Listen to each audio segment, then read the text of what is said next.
actual benefits, that's not looked at. Okay. So then, if I'm going to talk about impact, the top results. then I have to say, what is impact? This is my definition of impact. I don't know if it's universally accepted or anybody else accepts it, but that's my definition.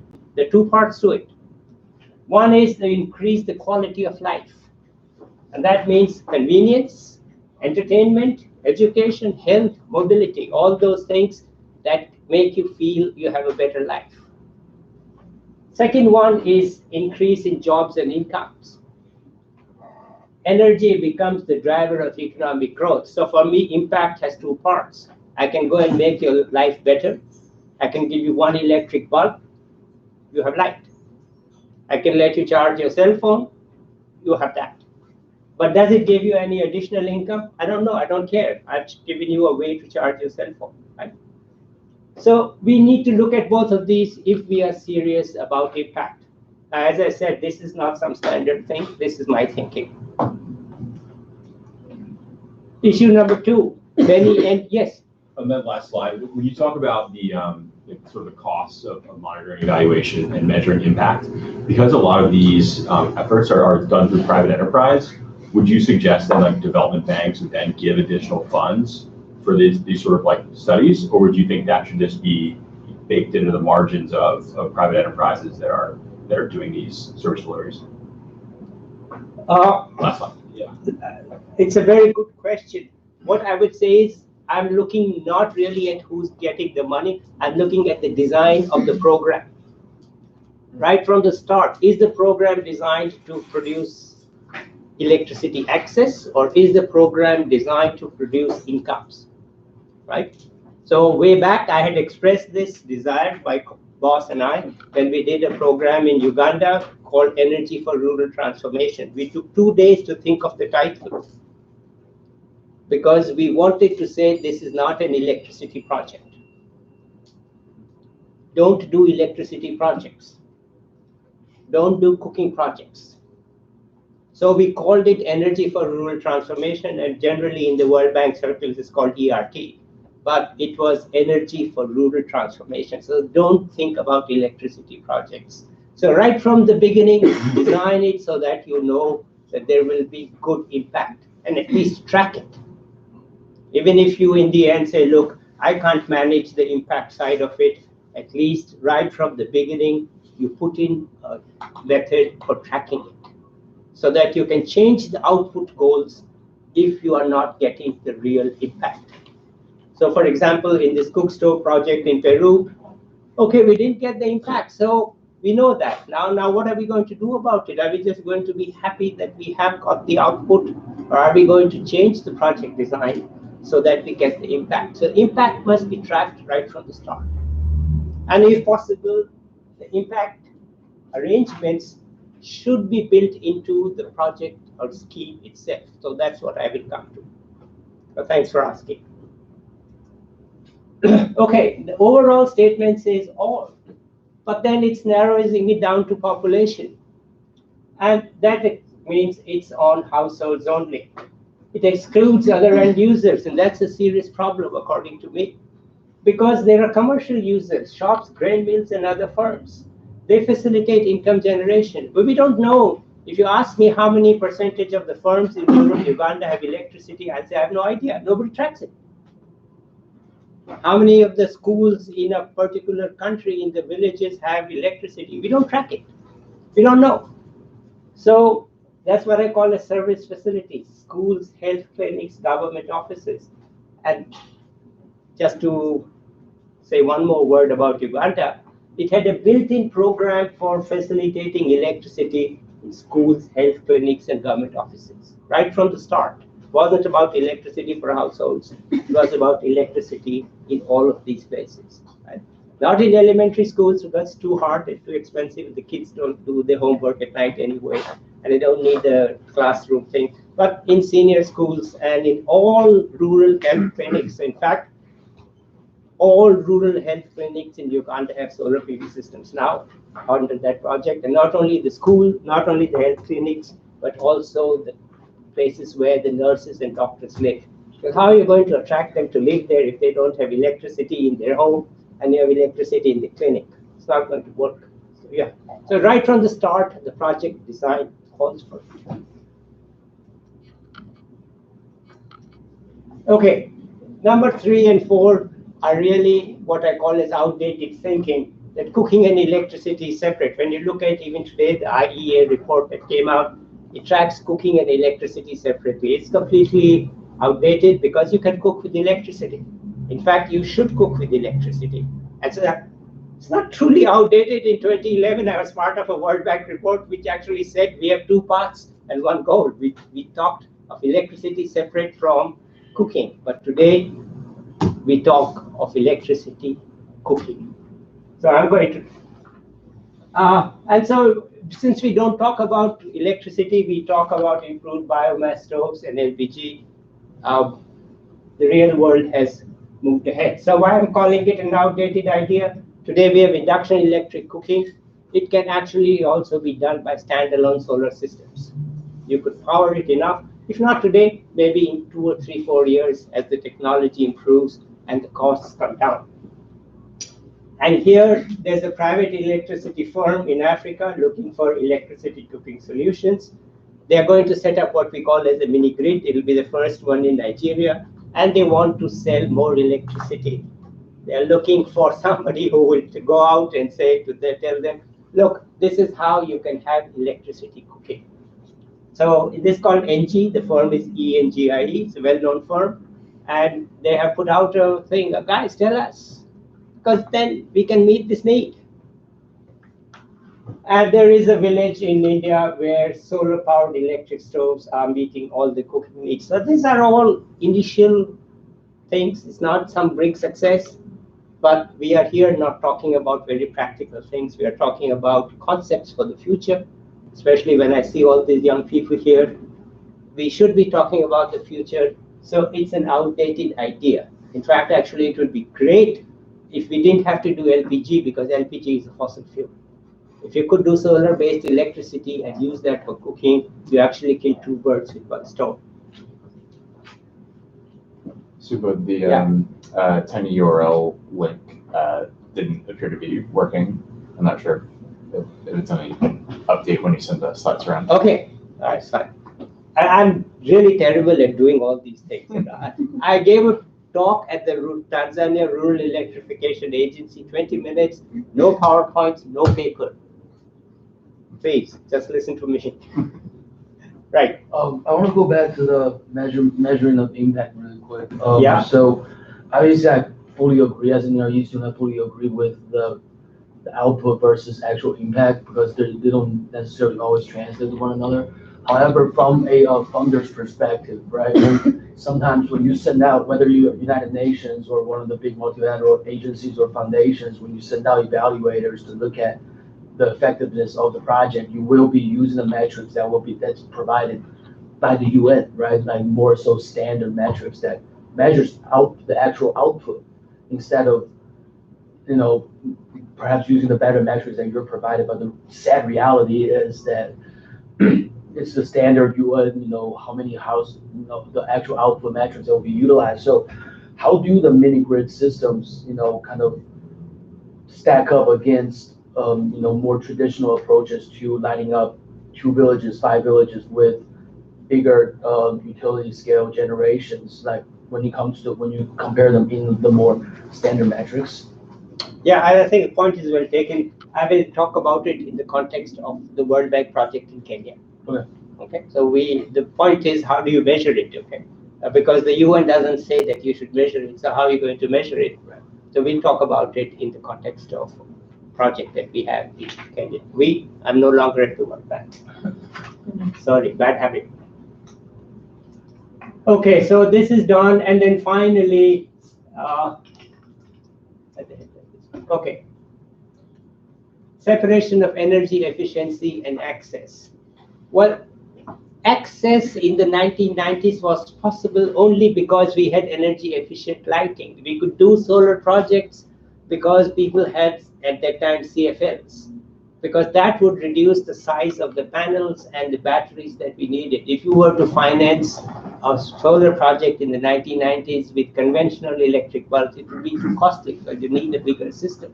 So actually, you cannot think of doing access without energy efficiency because you want to reduce the need for energy. You don't want to reduce the purpose of what the energy does, but you don't want them to use so much energy because the more energy they use for the same purpose, the costlier it is. So we cannot think of saying, okay, I'm going to do an energy efficiency project, and okay, I'm going to do an access project, because you will not be able to do your access projects because of the costs unless the users are energy efficient. And the supply is also energy efficient. So it's unfortunate. And these are just now some of the crazy ideas that some people and I talk about. Cooking. We can introduce energy efficient cooking appliances. We don't have to waste the energy. We don't have to put the same old pots. Even if the stoves are the same old stoves, you don't have to put the same old pots on it. Pressure cookers, double wall pots, reduce the need for heat.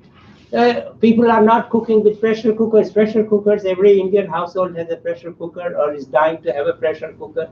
Why not in Africa? Reduce the need. You cook something in 20 minutes. An Instapot, I didn't put Instapot there, I use it these days. I mean, it's bloody efficient. You just plug it in into electricity and you are done, you know. So why can't we have electric cooking with Instapot and induction cooking in Africa? Energy efficient. And double wall pots, even if you don't have the money for a pressure cooker. And there are some things, something called a wonder bag and so on. You know, people in Africa are thinking. It's just that our international consensus is so different that it doesn't get in. But we should. And, you know, for electricity, if you want to avoid the evening peak, you might try these things like rice cookers and Instapots, which you can start at 3 p.m. or 4 p.m. Food is warm and ready. I mean, in Asia, they use rice cookers, so it's not a big problem. You can start them early to keep the food warm. And our radical thought, shift some cooking from households to commercial cooking. People want to eat, they don't want to cook. You know, we keep forgetting this. People want to eat. They don't necessarily need to cook, right? And if some of it can be done, you know, in a place where you can just go and buy, and like many of us now do through Grubhub and DoorDash and so on, then commercial cooking probably is more energy efficient than household cooking, right?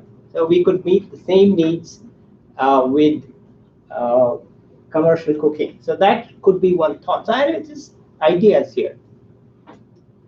Okay, so having laid out my 4 issues, I now want to talk about project design. And I'm going to focus more and more now on electricity, since this thing is all about mini grids, and we are going to go there. So you have to know what energy needs you're going to meet. One of the key issues in any electricity project is, are you in Africa, are you going to supply 220 volt AC power or 24 volt DC power? Common uses such as lighting, TV, cell phones can be met by 24 volt DC. In fact, all of these things run actually on DC, and we have those little bricks to convert the AC to DC. So we would save the costs of those bricks. Right? You could just charge directly from DC power. You don't need that. And it's suitable for solar standalone systems. Standalone is our jargon for things that sit without connecting different people. Each person or each group has his or her own system. That's what it is. But industrial users generally need AC supply. And some of them, to be more technical, need 3-phase supply, though there are now methods to fake 3-phase supply from 1-phase supply. 3-phase supply means 3 wires, 1-phase supply. To an economist means 1 wire. You save 2 wires. And sometimes they say, no, my motor is really very big. The engineers say, we'll fake it. So, but you have to know what you are going to do with it. You know, you can't just go and say, if you're going to electrify only households, it's different. But if you're going to meet, say, cold storage needs, going to cool the fish, cool the milk, run grain mills, or run some carpentry shop, or run a welding shop, you're not going to do welding with 24 volt DC. You're going to need 220 volt AC. So what exactly you are going to do is going to design your project. Now, electric cooking may create evening peak use. Yes? You just cut out DC above 24 volts. No, sorry. It could be any level. Sorry, I just wrote 24 as a indicator. There are projects that provide 48 volt DC What also. about 380?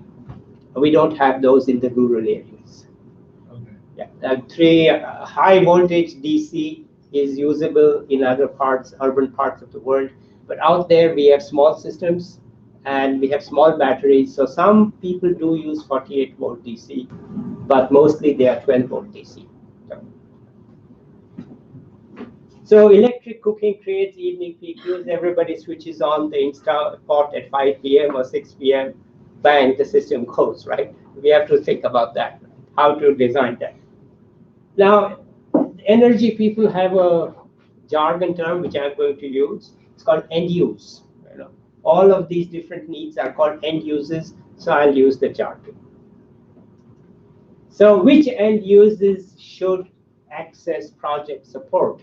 Is it just lighting? Is it just lighting and TV?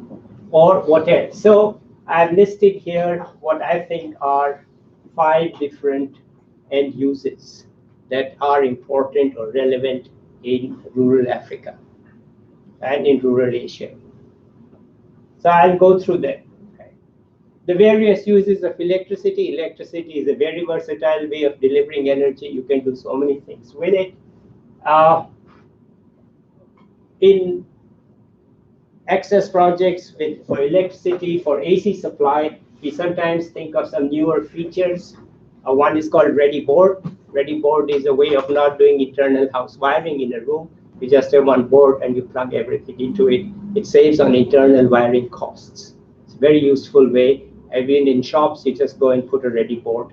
It came out of South Africa. It's very useful. It's a standard thing. And prepaid meters, which is also a very helpful way to households who don't have fixed income and who, if they are on so-called pre-postpaid or credit meters, they use the electricity and then they find they don't have the money to pay for it.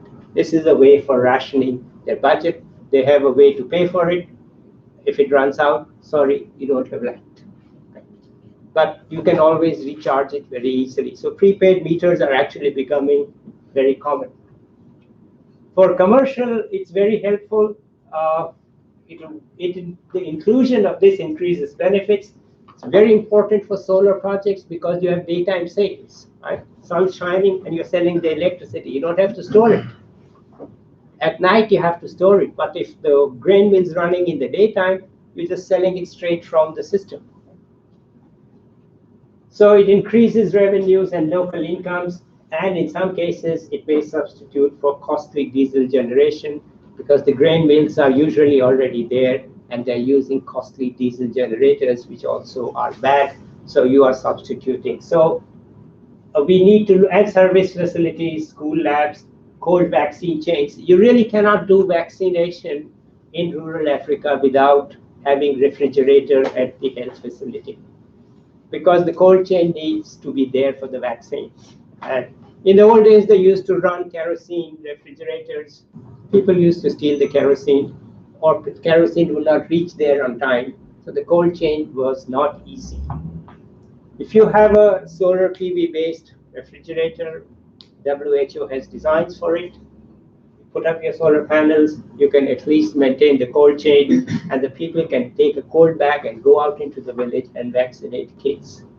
It's very important for quality of life because you are really preventing the kids from falling sick. So we talk about all these uses, so we should meet all of these uses. What I'm trying to say is that it's not enough to just go in and say, okay, I got a ready board and I got a prepaid meter and I'm going to set you up with a connection. It's not going to do it, but that's what we count. For cooking, we've already talked about household cooking. Cooking projects don't look at commercial cooking. I said, look, let's try to move some things out of the home to cooking commercially anyway, because who the hell wants to cook? One of my friends told me, why are we cooking? Let's eat. We want to eat. We don't want to cook. Sometimes we want to, but and the options exist there for improving energy efficiency. You can go and talk to the big users, so-called dhabas in India, the so-called informal cooking places. You can go there and you can discuss energy efficient ways of cooking with them. Use a better stove. They have a money incentive right there. And we found out from a professor here recently in a seminar, one of my friends had told me 15 years ago that the World Bank has introduced cooking injera with electricity in Addis Ababa. We were so happy with it. But he came here a few days ago and he said, sorry, the electricity supply is so unreliable that people have gone back to using wood. So you can see that we need to think about commercial cooking. And we can also, and more importantly, in large-scale establishments that cook, bake, or fry, a lot of things we love are fried. Some of the things we eat are baked. We can preheat with solar thermal systems. We don't do it. We used to think about it in the early 2000s that, look, why don't we go to some place and say, listen, you're going to bake some stuff, you're going to fry some stuff, we can preheat your oil with the solar thermal system, and then you can top it up with electricity or any other fuel that you have. But with the extreme focus on SDG 7, all this is now fringe. Let's put it this way. Water pumping is very helpful and very important, but not really tracked under SDG 7. The simplest thing we have in the Uganda project, and it went the fastest, was that the water ministry just turned every well into solar water pumping. You put a tank up above, you pump the water up. Women don't have to pull water from the well with a pump or manual or anything. It's all up there. Still don't get pipe supply to the home, or your gravity feed, you open the tap and take your water home. We're done. They were the first to go, the fastest to go, and we do have this in the Kenya project to some extent, but it's not common. Very convenient, quality of life, especially for women. No more pumping, no more efficient manual hand pumping. No, just do it. Commercial and facilitating irrigation has double benefits. We have a major World Bank report called Double Dividend, Power and Agriculture Nexus in Sub-Saharan Africa. And it says that, look, if you supply electricity for irrigation, then the revenue increases of the farmers and your revenue increases because you are selling electricity in the daytime, which you were otherwise not selling. And I was a consultant on it at the end, not from the start, but even though the key person now is a practice manager of energy in the World Bank, and we do talk about this in the Nigeria project. We wrote 3 paragraphs on it, but I don't think we're going to do it. By we, I mean the World Bank. I wrote the 3 paragraphs there. We'll work with irrigation and this and that and all, but it's not there in the World Bank indicators. It's very important. Heating, not mentioned in the SDG 7 at all, but we can heat water. Hospitals, hotels, they need hot water. Long been recognized. We used to talk about solar thermal heating. It has sort of died out of the talk. Household needs may increase. And has there been any innovation and cost reduction in solar thermal water heating? I don't know. Maybe there has. Nothing comparable to what we see on the electricity side. And space heating. You know, when I went to visit Soweto almost 20 years ago, the place was full of smoke because everybody was heating with informal drums, right? And there are places in South Africa and places in Addis Ababa where it's cold. People will heat. As incomes rise, we will need to heat. We will need to have electricity for this end use. And we can look at passive solar designs. I had visited South Africa and there was a group that showed me that with passive solar design, they could maintain the night minimum temperature at 15 Celsius. That's very comfortable for nighttime temperature, right? It's almost 55 Fahrenheit for those of you who are not familiar with Celsius. No heating, passive solar design, right? But we tend to leave this to green buildings and green architects and so on. But this is where, for young people, this is where the emerging needs will be. And we need to focus on how are we going. And of course, in Asia, where I come from, it's cold in North India, very cold. At times, in New Delhi, the temperature reaches 0 Celsius at midnight at least one day. So you need space heating, but where is it in SDG 7? Where's the quality of life? Okay, enough. Okay, the last one. Nobody really talks about it, but we should. Mobility. When I visited rural Indonesia and I used to ask them, what's your first priority? They would say motorcycle. We need that before electricity because we can't go anywhere with electricity, but we can go where we want with a motorcycle. So we could say the market is those who already have a motorcycle. And then we could say how many people have motorcycles. Okay, enough. I don't need to do a feasibility study. Enough motorcycle sales here, right? Now, we don't talk about mobility in so-called energy projects. We leave it to transportation people. But it's very important because urban cities are congested. And now we have this link with electric vehicles. So to speak, energy economists are back in the arena, thinking about how we can meet mobility needs with electric vehicles. And by the way, the improvements in batteries coming out of electric vehicles will be useful for storage of solar power in rural Africa. So we have a direct motivation to be on track. And of course, there are big conferences now of storage and big interest in storage. So it's not been neglected. All I'm saying is you wouldn't think of it if you read SDG 7. And don't neglect rural areas. The density is low in rural Africa. You have to travel miles and miles to get anywhere. And if you gave them a cell phone, they can talk with somebody, but they cannot get there. So it's very important for them to have mobility. And especially if you're thinking of transporting products that are made in rural areas with electricity and have to be sold in urban areas, they have to have mobility. Right. So these are the end users. So what does it all mean? We can send out the slides if anybody wants it. And I'll post them on LinkedIn also. So this is now I'm preaching, perhaps ranting. SDG 7 should be implemented with impact in mind. Literal reading does not feature impact in mind. And let me just summarize it in this way. Without impact, you can see you are poor at night also. Earlier, you could see it in the daytime. Now you can see it with the lights that you are poor. I'm serious about it. When you go to South Africa, you can see the problems created by electrification without impact.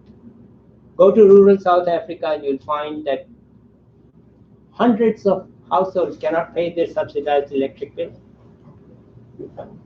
So it's a burden because you are stuck. You have electricity, but you cannot pay for it because no income went up. And you will probably see the same problem in the two countries that are going very far ahead with electricity access, that is Ghana and Kenya.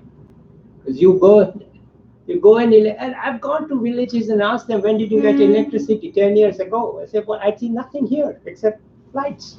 Nothing's happening here. Nothing happens on its own. Very little happens on its own. It takes years. So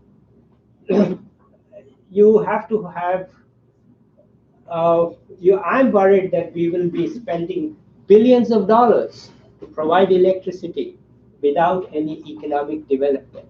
That is not a good thought to have. Because you go around asking people to give money so that I can electrify rural Africa, and you say, well, those people are still complaining. That's actually what the Minister for Energy for South Africa came and told my boss and me, that people are complaining, what good is this electricity? Because we have no more money, we can't pay the bill. What can we do? So, but if we are going to look at impact, it's going to be a truly massive job. It's not a piece of cake, it's not easy. In fact, forget piece of cake, it's difficult from day one. And it requires coordination with other sectors and experts. You cannot just remain energy people. You have to be on the demand side. You have to ask people, what are you going to do with the electricity? What are the benefits that are going to come out of it? You have to talk to health people. You have to talk to irrigation. You have to talk to transport. You have to break. And those silos, by the way, are there in the governments too. In South Africa, we actually could not implement the program to develop incomes in rural areas because no ministry was willing to take the responsibility. Energy ministry said, yes, our minister says this, but we supply energy. Go to any other ministry and they say, sorry, we can only do one little bit. We don't know where the energy will come from. So the silos are not there just in international agencies and in our thinking, they are there in the governments too. So it's very, very tough job that I'm laying out. But it's the only way you're going to see impact. Okay, any questions on part one?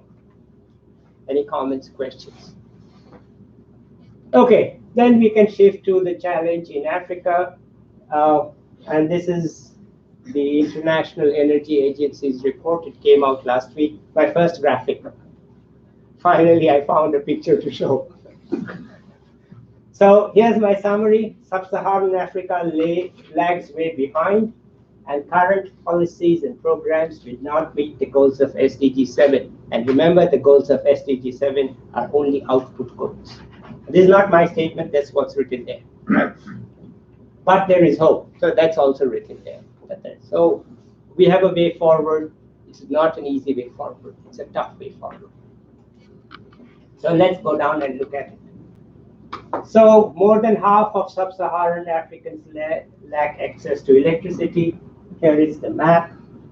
It's a very different picture. The lighter the color, the more the people that have electricity. South Africa, I think everybody has. Ghana, which is not really shown there, it's like 80%. Kenya is 75%. So it's actually quite a different set of groups. Right? But overall, and then half of secondary schools lack power. We do find that statement in the IEA report, and it's there in The Economist also. And many clinics and hospitals lack reliable electricity. The IEA does say these things. Right? So it's a grim picture right now. And since more than half don't have, I mean, it's taken us 30, 40 years to get to 50%. Now to think that we can get the rest in 10 years, it's a challenge, right? And that's only people, not counting firms and so on. And situation for clean cooking is worse. Only 17% have access to clean cooking. Mostly they use biomass, and some countries are promoting LPG. India is heavily promoting LPG, but LPG is indeed a fossil fuel. Right? It's very clean, convenient in cooking. And once again, you can see the picture is, those numbers are the population, not the intensity of access. That's just, so it's a grim situation, right?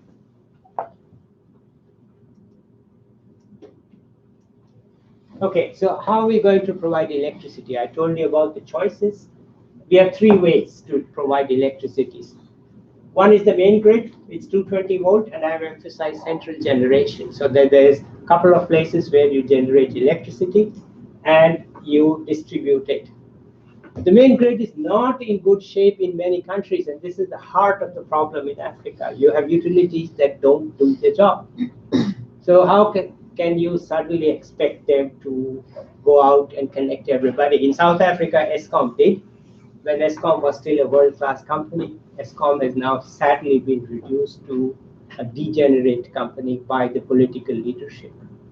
Not because they're technically incompetent, they created the ready board, they created so many innovations.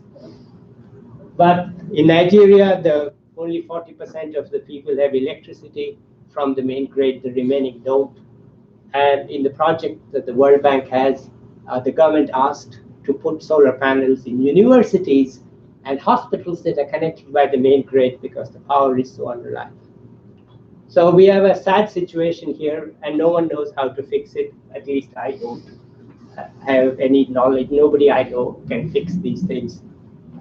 It's in bad shape. We can do mini grids because we can't do the main grid. If we could do the main grid efficient, clean, reliable, we would do it. Build large solar plants, feed the electricity through the wires, let everybody have it and go home. We'll be done, right? Why do we need to think about all these other things? We need to think about them because the main grid is not working well. Mini grids. This is it's again 220 volt AC supply. It's local generation. So you generate locally and give it to people locally, right there. Or you can do DC supply. That's also a mini grid. You can have DC supply and you can send it to various people. I saw one in Tanzania. It's run by a very space age person. It's all run by the internet. He sits in Boston and monitors it from there. But it is, every rooftop doesn't have solar panels. There are a few places that have solar panels. And then there are wires to different people's homes. So they never have to buy solar panels. They just buy the electricity and they have prepaid meters for it. So we can do that also.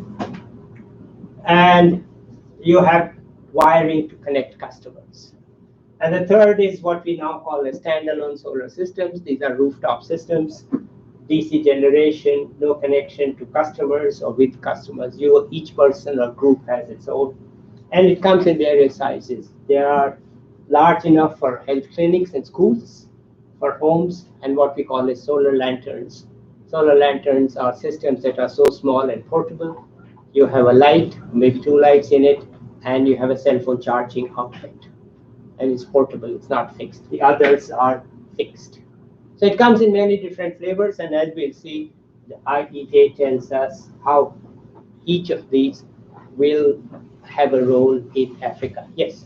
Are these solar systems, are they able to completely replace the traditional main grids, or are they more like a supplement in terms of decreasing the base load required from? No, these are independent.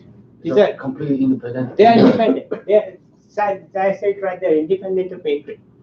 Okay. So we are not talking here about anything that is connected to the main grid. Right. We have to, anything that's connected to the main grid is up there. Right now, I'm saying like, can I just use the mini grids in this solar system all by itself and have constant, sustainable, and like reliable electricity 24/7, 360 days out of the year? Actually, more reliable than you will get from the main grid. Go out in rural Bangladesh, where we have the world's most successful solar home systems project, 5 million households connected. Those who have that are thankful that they have it because it works 99% of the time. The main grid out in the villages, the power comes 50% of the time, and it's not 220 volts, you're getting 170 or 180. So if you are, and a friend of mine who comes from a village in India says that in his home now, they have electricity supply, but they put solar panels because the solar panels work all the time and the utility supply is erratic. Yes, yes, sir. You mentioned in one of the former slides that here's a map and so many people are connected. Is that really true? You said 75%. These are population numbers. Right. This is the population in million. In South Africa, everybody's connected because they were just not connecting people under the apartheid regime. Once apartheid ended, Mandela told them, go out and connect everybody, and they did. So Eskom at that time was a world-class power company. They were selling electricity at 5 cents with no loss, 5 to 6 cents a kilowatt hour, very cheap. Right now in DC, we are paying 13 cents. Eskom was world-class. They just were not interested in connecting blacks. When they were told to do it, they went out and did it. Ghana is sometimes somewhere like 75%, yes. They have done most of it except the poorer northern parts. Kenya, they have a very reliable and good power company. It used to be very bad. It used to be, it's called KPLC. It was called Kenya, what? Candle company or something like that. People used to call it because you need lanterns and candles. KPLC was lanterns and candles, but now they are very good. And they are on a roll, and they have connected many people in the last 5 years. In other places, no. We don't. Nigeria, it's 40%, and really the power companies they have several power companies that add up to 40%. No one's expecting them to do anything in the next 4 to 5 years. So it's not a happy situation. Yes? Yeah, the next 2 slides, please. This is about cooking, right? No, the next one. Yeah, that one. Yeah. So I was wondering about what's the spatial limitation to the DC wiring. So if you had it, yeah, for the mini grids now, right? For the mini grids, yeah. So if you have no safety issues. 220-volt electricity is damn dangerous. It kills. Yes. So you have to build it to high safety standards. You aren't going to go out and kill 100 villagers overnight, right? Yeah. So you can't just go in and say, okay, fine, I got them some DC wires, no one dies. You had 48-volt, 24-volt electricity, nothing happens to you, right? Yeah, what I'm saying is, I mean, the space. So if you had a very, very large community and you were to put in the grids, are there limitations to using DC? No, DC there are no wiring? limitations. There are no, because the losses, you mean the losses isn't a problem? Losses. At what point does the loss become? Okay, I'm not enough of a technical person to answer this question in the way that you've asked it. But really, if you are going to have any commercial use, right, then you are going to try to provide AC power. Or you're going to tell the person, the grain mill, you buy your inverter and you convert the DC power to AC. Because the motors, yes, you can buy DC motors to do grain milling. You can buy DC, but those are more expensive. So generally what we see is that DC supply in mini grids is in the parts where there is mainly household demand. There are many people clustered together because you don't want to string the wires very far out. If you can find a place like that where people are living fairly close to each other, then problem of the standalone systems is that you are trying to sell them the system. Right? The advantage of this mini grid is that you aren't selling them the system, you're selling them electricity, which is what people are able to pay for. If they don't have the money, they can reduce the amount of electricity they use. But once you've got a system and you've taken a loan, you've got to repay it. Whereas if you're just buying DC electricity, then, okay, this year my crop is bad, I'll use 1 light instead of 2, right? So it's better to sell electricity than to sell a system.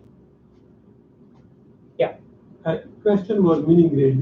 You think in the long term it's a viable option? We'll come to that. Okay. What is the long run of the mini grid? We'll come to that. Any other questions? Yes, sir. In terms of household appliances, and the end user you're trying to reach, you mentioned other things like stoves and cooking appliances and lights. But do you know what percentage of those generally are AC versus DC at sort of these rural levels? Well, the number of DC appliances is increasing every year. The core appliances like lighting, cell phones, TVs, those are DC easily, not an issue. But cook stoves also, now you can find DC induction cook stoves. The number is increasing every year, let's put it this way. So if you have limited household needs, if you want a fan, I don't know whether you can run refrigerators on DC, but maybe you can with an inverter. I don't know. But remember, people are poor, right? They aren't buying big appliances. You aren't buying a large number of appliances. I went to a slum in Nairobi. No one has a fridge there. The women all want a fridge, but they don't have the money. And even if they did buy the fridge, they don't have the money to stock the fridge, right? So even if you have some appliance, you don't have the money to pay the bill to run it or to stock it or to use it. So we are not talking about people who have heavy needs. These systems, for example, I would tend to think are running at 15 to 24 kilowatt hours per month. You and I might be running at 600 kilowatt hours per month, 1,000 kilowatt hours per month. So they are very limited appliances that they have, very limited uses. So you are not meeting you are not providing large amounts of electricity to the households. Maybe 50 kilowatt hours a month. 50 is not much at all. Yes, sir. What's the role of batteries in this? If you are going to do the main grid, unless you have solar supply, big, large solar systems, there is no grid, no batteries. Both of these are battery based, and I'll show you the pictures for this.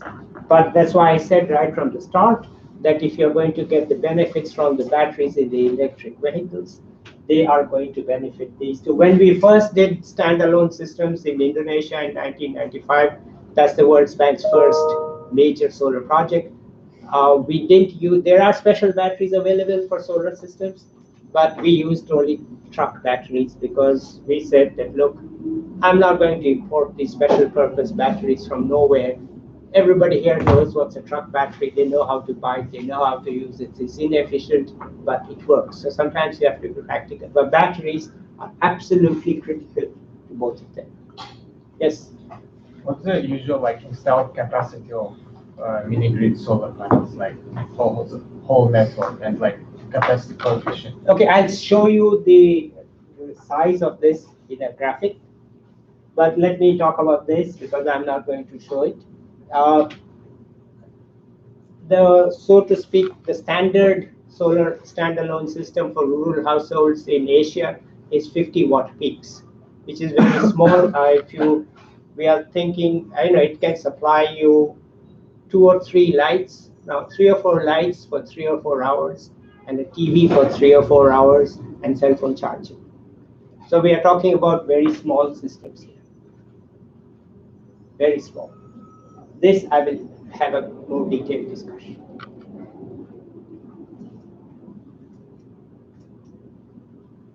Okay, so now let's look at what the IEA report says about Africa. The report does take impact into account. It lists these things. It says you need it for irrigation, for health clinics and schools and so on. So happy to see it.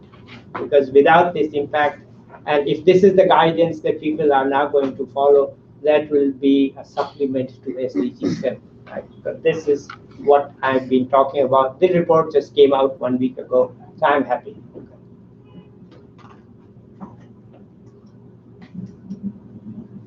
What's the report now? That's a forecast. That's a way of looking at things. Baseline is in 2030, 530 million people without electricity. Based on what is going on now, Africa will have 530 million people, partly because of population growth, without electricity. And 1 billion will lack not lean cooking, but clean cooking. Right? So, grim scenario. It's very grim baseline scenario. It's not my scenario. It's the International Energy Agency's most recent scenario, baseline. But when things are broken, you can fix it. If they are not broken, you can't fix it. So you can pursue a low carbon intensive path. You have the technology, the sun shines, you have the natural resources, you can do it. So they have what they call as a policy scenario. If you're going to try to reach the SDG targets, we need some policy changes. And what will you do to get there? The additional connections, 45% will come from the main grid, 30% from mini grids, and standalone systems, 25%. So all of the three will have to play a role. Main grid cannot do the rest of the job. Main grid will do 45% of the remaining job. Mini grids will do 30% of the remaining job. And standalone systems will do 25% of the job. Yes? What's the cost distribution for power from main grid, the mini grid, and then standalone systems? Standalone systems per unit are very expensive. This is the cheapest. This is more expensive. This is very expensive per unit. But what matters is not the per unit. What matters is the total bill, the cost, because people are using so little. And what we used to do, and we still do, is we go in and ask, how much are you spending on kerosene? How much are you spending on batteries? How much are you spending on other things? And if it turns out that they're spending $5 to $7 a month, equivalent, then I can design a solar home system for them that will provide convenient electricity at the same cost.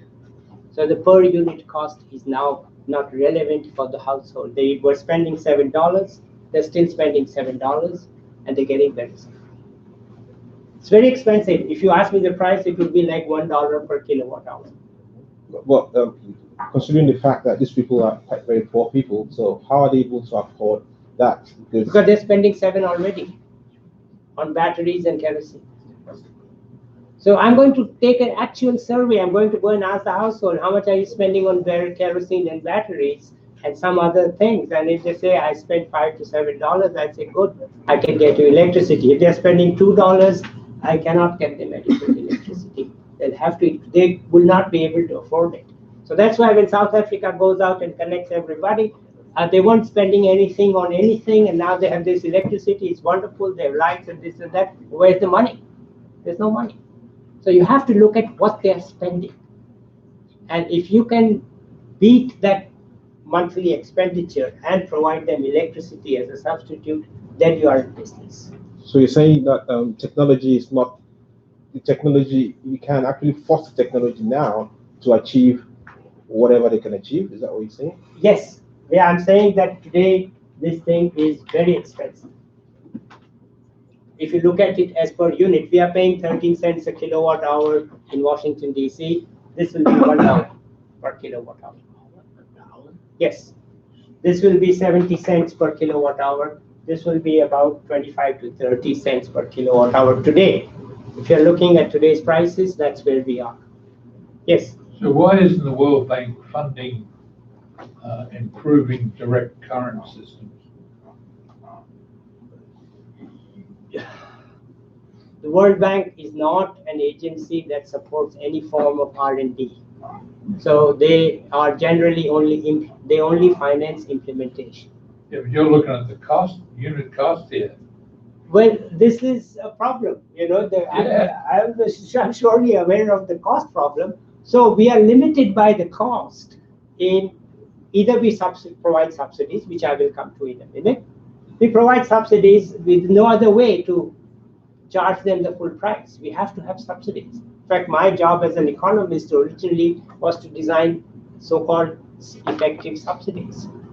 Because the World Bank was stuck, because they didn't want to do subsidies in the early 1990s. And so they banned it. They said subsidies are bad.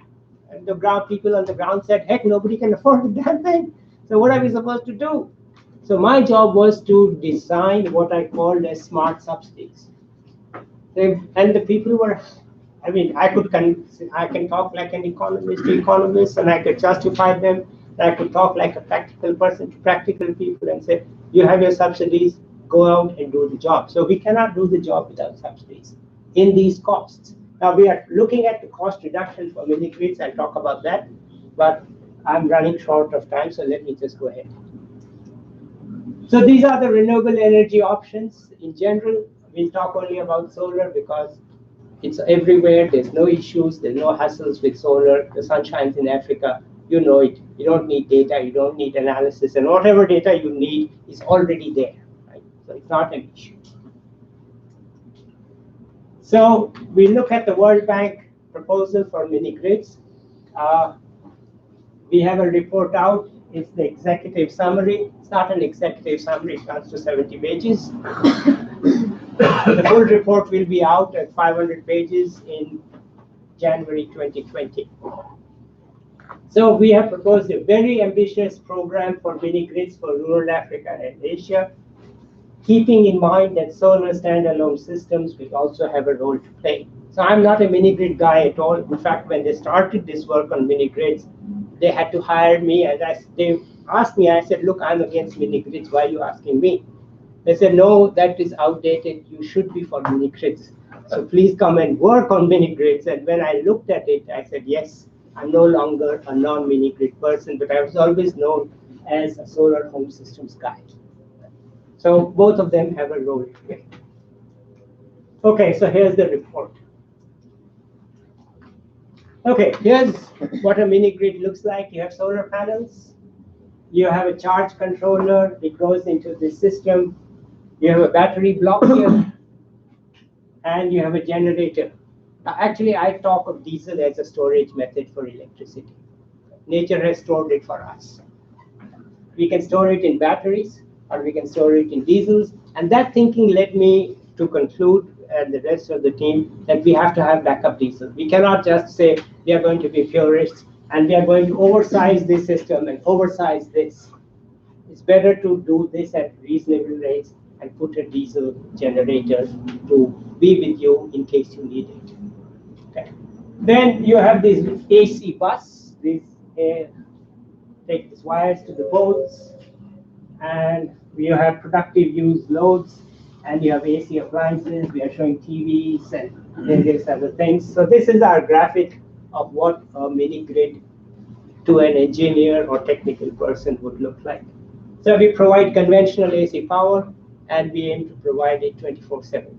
Yes? Yeah, do you need to balance load? Do you need an operator? You need to balance the load Yes. in this system. Yes, yes. So how's that achieved? Do you need it's Don't ask automatic me. or? I'm not a practical guy. I know nothing about how things work in practical terms. Yes, we need to follow the load. Follow the load means as the demand changes. We are basically following the load through the battery system, I think. But basically, as the demand builds up, you have to release more and more of your generation capacity. How they do it? It's a problem, by the way, I know of, because once you have some of these other alternate systems, they say it cannot follow the load. So if the load goes up suddenly, the system crashes because you have no way to suddenly meet the extra demand. But my knowledge, sorry, I can't do it. Okay, numbers. The typical cost is $500,000 to $1 million upfront in these mini grids. You have 20 to 80 clients. Remember, we are saying clients because we are not forgetting house firms and facilities. 80 to 400 people receiving electricity for the first time. The size of the solar panel is 50 to 100 kilowatt peak. Kilowatt peak means 1,000 watt peak, right there. And the solar home system is much smaller, 30 to 50 watt peak. So there's a scale difference here. We're talking here about kilowatt, and here we're talking about watt. So these are big, much bigger than single home systems, and we have battery size also there. I'm no expert on battery size. We used to think about it in amp hours.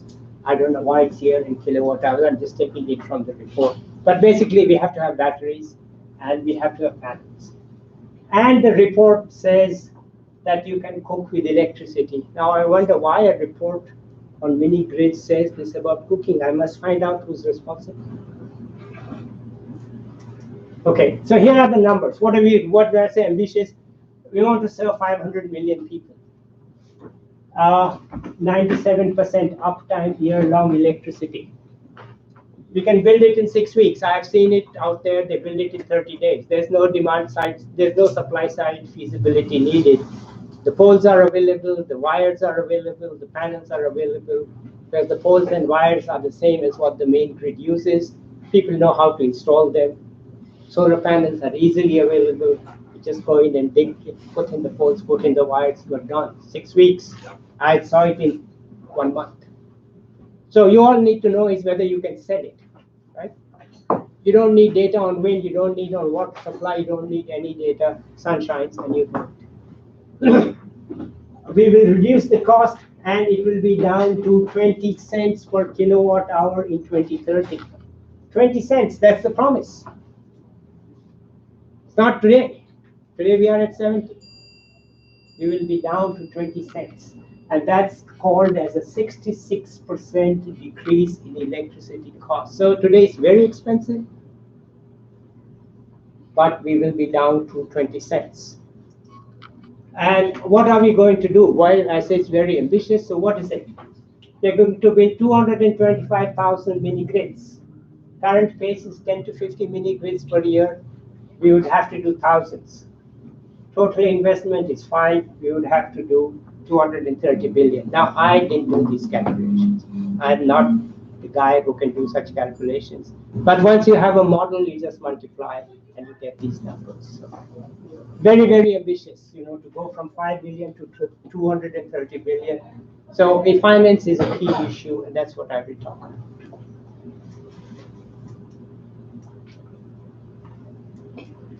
Okay, we have 10 building blocks. Yes, sir. I just want to talk about the selection process for the location of these projects. What's the determination process like? Where we're going to build it? Which rural areas? I'll come to that. Okay. So we have 10 building blocks, Basically, the full report will have 10 chapters for the 10 building blocks, which I think the 3 I have marked here are the most important. That's my opinion. Income generation, finance, and regulation. And there are 2 chapters that I contributed most of the material to. By the time the report comes out, who knows what it will say, because everything in the World Bank is reprocessed 100 times. What? So my 2 chapters are finance and the institutional framework. Since the only one that comes in both of them is finance, I will talk quite a bit about it. Yes. Just on the financing piece, have you, like when you were comparing the mini grids to home-based panels, like the rooftop panels, did that look at all about the fact that a lot of the rooftop panels will have a 10 or 20-year warranty from suppliers and costing over time with production, or are you costing in that over basically like a 3-year period or 5-year period? I think that really depends on how you get a panel to somebody to depreciable life. Well, we know the panels last 20 years. In Bangladesh, they are still ongoing. Bangladesh, you go, they were installed in 2005. You go there, they're still supplying parts. So we know that. So we take that cost into both the mini grids and the solar home systems. And we take the capital cost when we want to find out how much we'll have to finance, because the capital costs are upfront and we have to finance them. But when we did the calculation of this, 20 cents per kilowatt hour, that's the amortized calculation. That's the lifetime cost of electricity. So there we are taking the 20-year electricity available from the panels, we are putting in the wiring, we are putting in all those costs, and calculating it at 20 cents. So yes, we do take it into account quite in detail.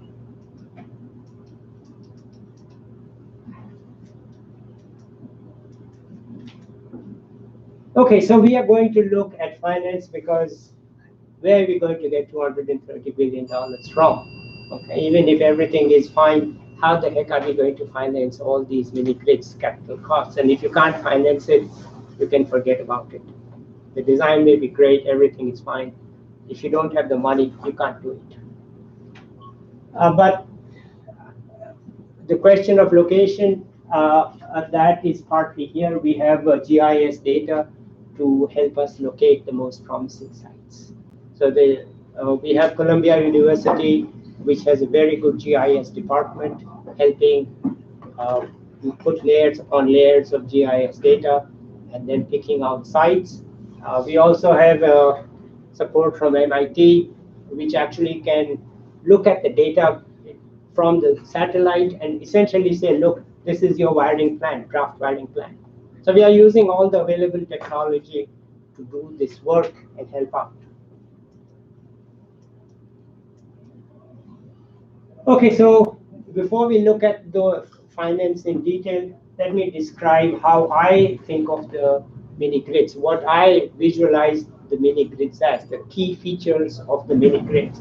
So the 5 are here. Let me just go through each one. So why solar? Well, solar costs are on a continuing declining trend. It's the one thing where prices are falling.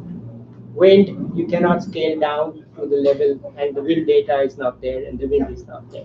So we are down to solar. Storage costs are also on declining trend. The battery is very important if the costs are come down. Use diesel, because I think of diesel as an alternate form of storage. I can buy bigger batteries, I can have bigger panels, or I can have smaller panels and smaller batteries, and I can run a diesel set. Easily understood, widely available, no hassles. And the key advantage is that there is no supply side feasibility study needed. I just go in and put in the system. I know the sun's going to shine, and I can run it. And when the main grid comes to the site of the mini grid, this is a question that has been implicitly here in some people's mind. I can sell the solar and diesel generators, and I have the wiring in place. So it's not I'm going against the main grid. So let me come to my next slide. I'll come back to this point. I'm going to do 100% grid compatible wiring. I'm going to build the wires exactly as I would build it on the main grid. Why? Because everybody knows what it is. The standards are there, the technicians are there, the materials are there, there's no deviation. It's just like building the same old wires. Okay? People know how to do it. Safety is ensured, and the main grid reaches in several years, just plug it in. Okay? I'm talking like a non-technical person, but I'm saying here's the main grid, here's my mini grid bank, I'll plug it in, I'm done. There are no stranded assets. I can sell the solar and diesel and use the rest of the system. The meters, the wires, the poles, everything is usable. But what this means is that I need workable regulations. Why? Because when I plug it in, the person who has developed the mini grid needs to be paid something for the assets that are being sold. At what price will those assets be sold? We need regulations about those. We do have those regulations, yes.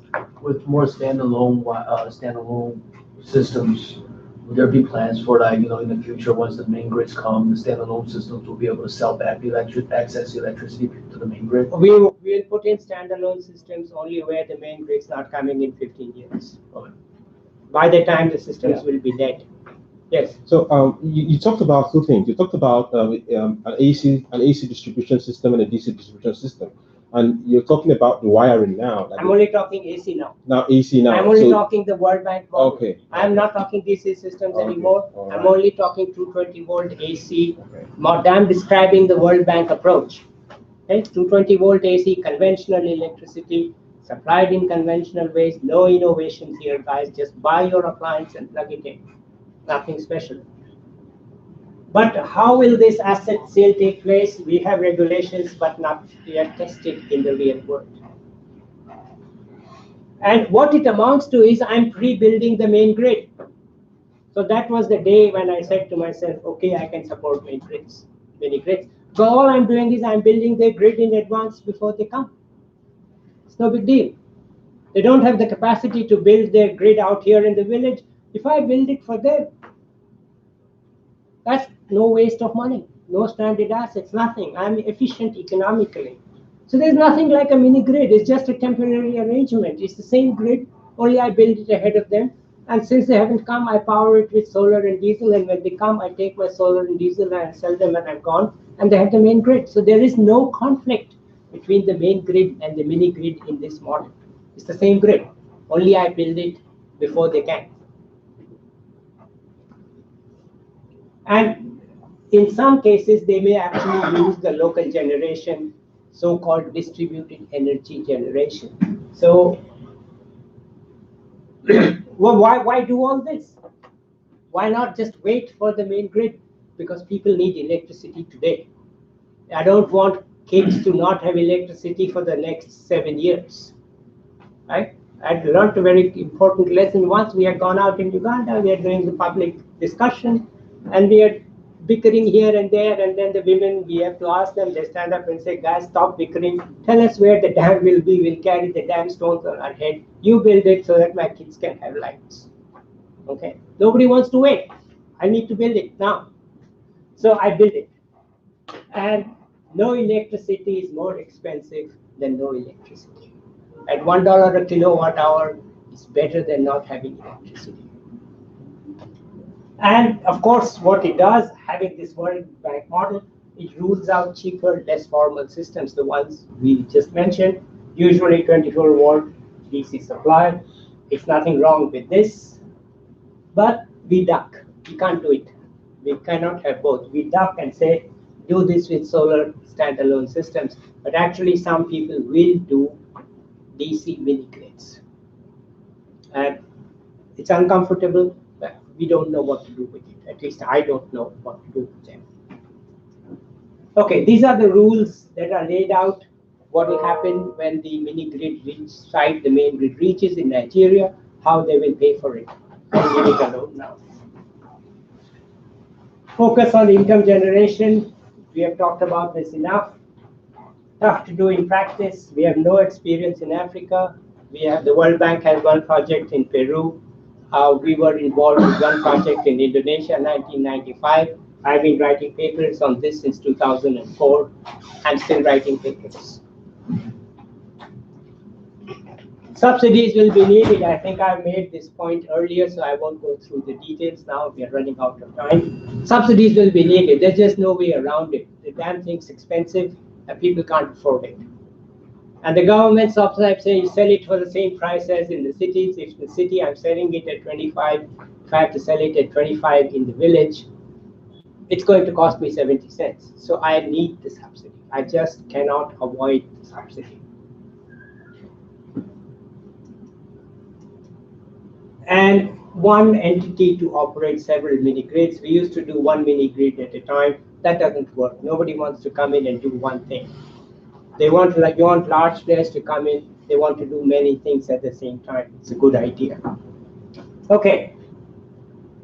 Let me talk about financing.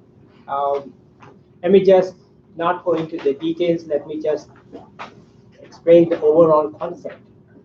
And that is that we need a flexible financial package. In the World Bank, we have practical experience with subsidies. We have practical experience with providing loans. But we need equity, debt, meaning loans. We need risk sharing, because after all, the biggest problem of mini grids is that they're financially risky.